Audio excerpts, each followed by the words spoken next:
चलिए आज बात करते हैं टेक्नोलॉजी और एजुकेशन की दुनिया से जुड़ी एक बहुत ही दिलचस्प कहानी की। ये कहानी है ओरायन नाम के एक रोबोटिक डॉग की, जिसने एक बहुत बड़ा सवाल खड़ा कर दिया। क्या ये वाकई एक नया इनोवेशन था या सिर्फ एक नकल? तो सवाल यही है कि क्या ओरियन सच में स्टूडेंट्स की कड़ी मेहनत का नतीजा था, या फिर ये बस पहले से मार्केट में मौजूद किसी प्रोडक्ट पर एक नया नाम चिपकाकर पेश कर दिया गया था। आइए इस पूरे मामले की परतें खोलते हैं और देखते हैं कि सच्चाई क्या है।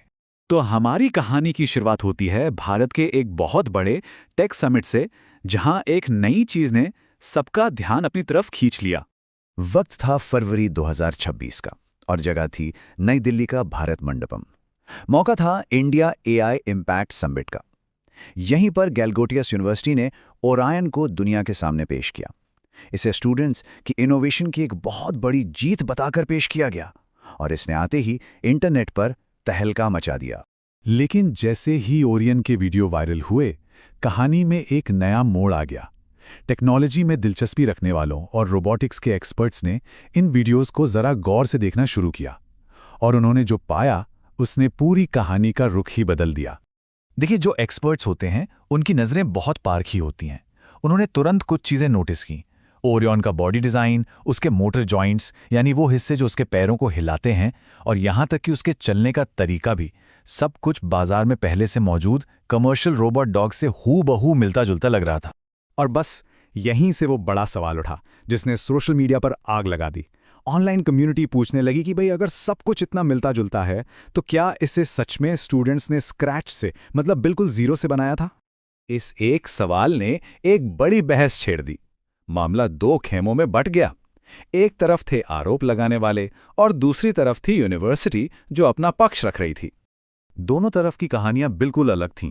आरोप लगाने वालों का कहना था, अरे ये तो बस बाहर से खरीदा हुआ एक रेडीमेड रोबोट है जिस पर अपना स्टिकर लगा दिया। वहीं यूनिवर्सिटी का तर्क था, नहीं नहीं, हार्डवेयर बाहर से लेना तो रिसर्च में एक आम बात है।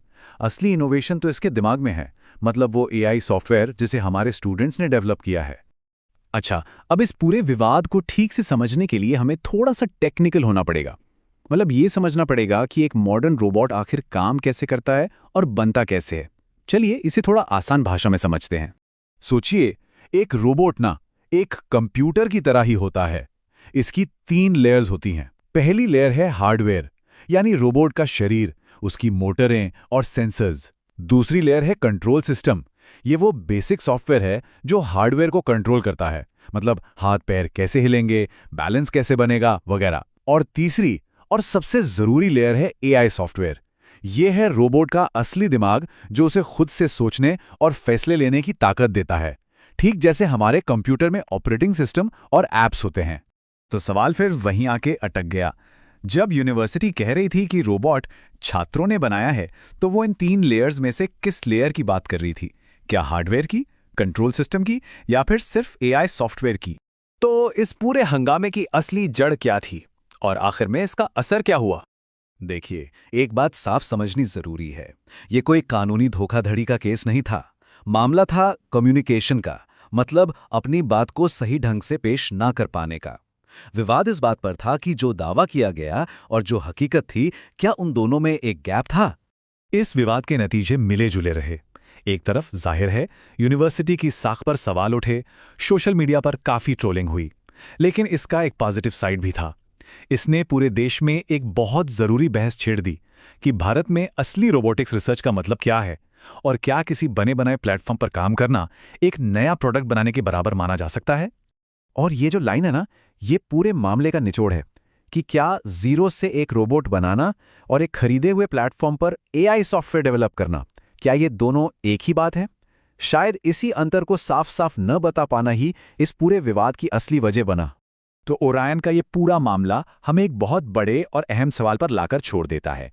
इनोवेशन की इस तेज दौड़ में बनाने और रचने, यानी बिल्डिंग और क्रिएटिंग के बीच की बारीक रेखा हम आखिर कहाँ खींचते हैं? इसका जवाब ही टेक्नोलॉजी और एजुकेशन दोनों का भविष्य तय करेगा।